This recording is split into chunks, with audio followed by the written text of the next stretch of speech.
So a few weeks ago, I did a quick video on corporate politics and why corporate politics is important even if you don't necessarily like it. It's just the reality. And now I wanted to put together a video because I do often get a question in terms of, so what type of industry, what type of job has more politics versus less politics? So the answer is always kind of interesting, and I wanted to share a few things with you on the industry level as well as on the company level. So first, to talk a little bit about the company level. It's interesting because sometimes people don't understand why corporate politics is happening to the extent it's happening. So let me kind of share with you a golden rule in terms of the degree of corporate politics as far as a company's performance is concerned. Universally speaking, whenever a company is doing better in terms of its performance, sales, etc., corporate politics tends to diminish. It doesn't ever go away, of course, but it begins to diminish or it becomes less. And whenever a company is not doing well, not meeting its expectations, what typically happens is the degree of corporate politics rises. When a company is doing well, people are, as the saying goes, fat, dumb, and happy. People are getting bonuses. The CEO, as well as other people in the C-suite, as well as senior VPs, executive VPs, they're not necessarily complaining. And then, of course, when a company's not meeting expectations, and again, the CEO as well as other people in the C-suite, they are demanding answers as to why things aren't going the way that they want things to go. Also, peer groups, managers versus managers, directors versus directors.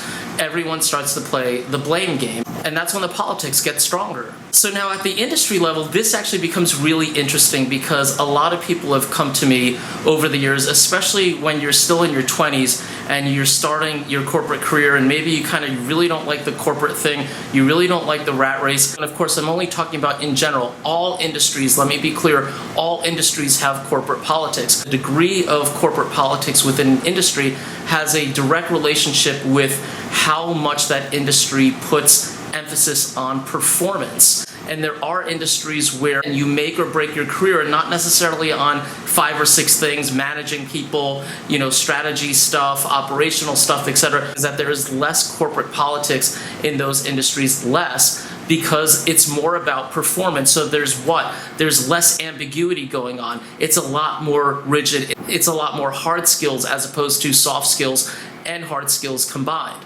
And that makes it a lot easier to not blame others or to not necessarily pinpoint what's going wrong. Whether something's going right or whether something is going wrong, you can kind of really identify the source.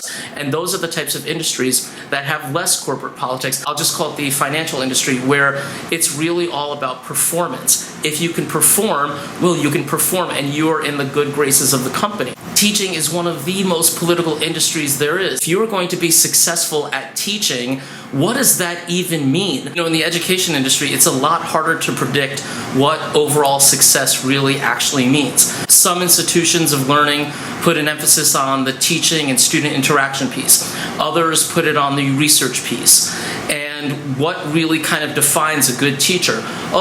I get really great evaluations from my students, so I'm a great teacher or a good teacher. Well, maybe, but maybe not. Maybe you're just an easy teacher, and that's kind of your goal from the start, which is kind of really unethical and not a good way to be teaching. So you might be getting really good evaluations and you may be an awful teacher. And then sometimes the opposite could happen. You could be a great teacher, but you don't necessarily get horrible evaluations, but you don't necessarily get the same degree of good evaluations that a peer of yours does. Now, why maybe? Because maybe you're a good teacher and you're a challenging teacher and the immature students just can't appreciate that, but the mature students can. But still, on paper, your evaluations are not as good. So there's a number of different things that go into what this whole thing about being a good teacher or a successful teacher with education, which in general is a not-for-profit industry, it really does become this really kind of ambiguous thing. And then one last thing about education. I'm sorry, but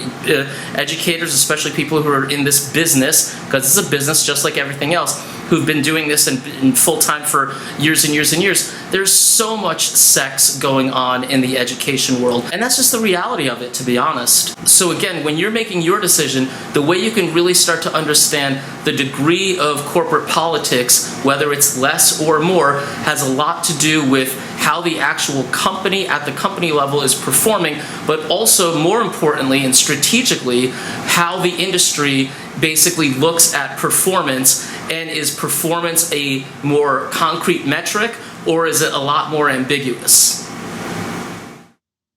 So send me your comments and questions, and each week you'll get a chance to win a copy of my book, and I'll answer your comments and questions during the QA video for that week.